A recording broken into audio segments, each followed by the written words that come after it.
नोंथांमोना दिनै खाग्राबारि बायदि माने एरियायाव जायगायाव नोंथांमोना फुटबल बानजायदों बेहाय फुटबलानो जाहैबाय आइजोफोरखौ लानानै मानि थाखाय मा थांखि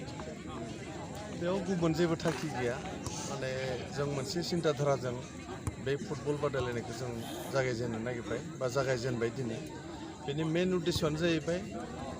माने फुटबल जिमान गेलेनाय जों भेरगाव साब डिभिजननि गेजेराव जों नुनो मोन्दों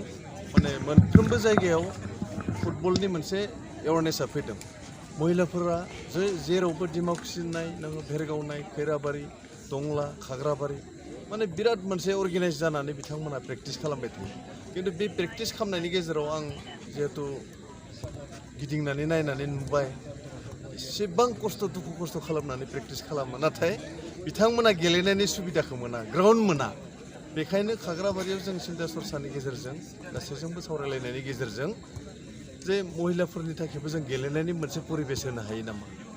रावबो सानथ'वाखै एसअपिआ एलाउ खालामा थेवब्लाबो दिनै जों गासिबो ज' जाना सावरायनायनि गेजेरजों नैबे खेलखौ दिनै बेखेवजेननाय जाबाय आरो बियो दिनै जागायजेननानै 30 सेप्तेम्बराव फाइनाल जागोन जों मिजिंथिदों 37सिम मोजाङै मोजां गासैबो टिमाव फैनानै बेयाव मोजाङै गेलेफैनानै रायजो राजाखौ माने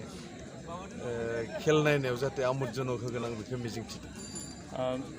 आइजोफोरखौ सरासनस्रायै माने नायस'ना दोननाय बायदि जायो खिन्थु बिथांमोनासो दिनै आसामखौ जुदि नायोब्ला बांसिन आइजोआनो दिनै गेलेनायनि गेजेरजों मान लाबोनो हादों बे बेलायाव मा बुंदों नंगौ बेथ' जों स्वीकार खालामनांगोन दिनै आसामनिफ्रायनो जा दा जोंनि बिटिसि ओनसोलनिफ्रायनो जा जेसेबां नुदों जों फ्राय माने आर्सारियावबो जों नायबाय दिनैनि तारिखाव माने आइजोफोरनि अनजिमायानो बांसिन जालांदों स्पर्ट्सनि टेलेन्टआव जों मिजिंथिदों फैबाय थानाय समफोराव जोंनि बिटिआर गभर्नमेन्टआनो जा आसाम गभर्नमेन्टआनो जा जाहाथे जोंनि बिटिआर ओनसोलनि गथ'फोरखौ आइजोफोरखौ जुदि दा जेरैबायदि सुजुग सुबिदा होदों बेनिख्रुइ साबसिन सुजुग सुबिदा होयोब्ला आं मिजिंथिदों जोंनि नैबे ओनसोलनि गथ'फोरा माने बांसिन गोजौ थाखोआव थांनो हागोन होनना जों मिजिंथिदों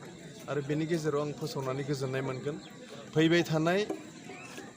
दुर्गा फुजानि उनाव माने अक्ट'बरनि सेकेन्ड उइकआव मरिगावआव अल आसाम इन्टार डिस्ट्रिक्ट जागोन आं मोनफ्रोमबो जोंनि बिटिआर ओनसोलनि जिल्ला 10टा साब डिभिजन आं रिकुवेस्ट खालामदों दिनै नोंथांमोननि गेजेरजों फोसावनो नागिरदों जे मोनफ्रोमबो टिमा जाहाथे बेयाव बाहागो लानानै वमेन सिनियर इन्टार डिस्ट्रिक्टआव बाहागो लानानै जाहाथे आसाम टिम जि जागोन बेयाव जाहाथे जों बिटिआर ओनसोलनिफ्राय मोनफ्रोमबो जिल्लानिफ्राय सासे सानै हाबसननानै जाहाथे जों नेसनेलसिम पार्टिसिपेट खालामनायाव जोंनि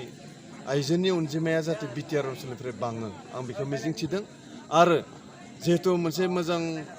गुड निउस होनना बुंनांगोन जों मिथिना मोन्दों अल इन्डिया फुटबल फेडारेसननि थांनाय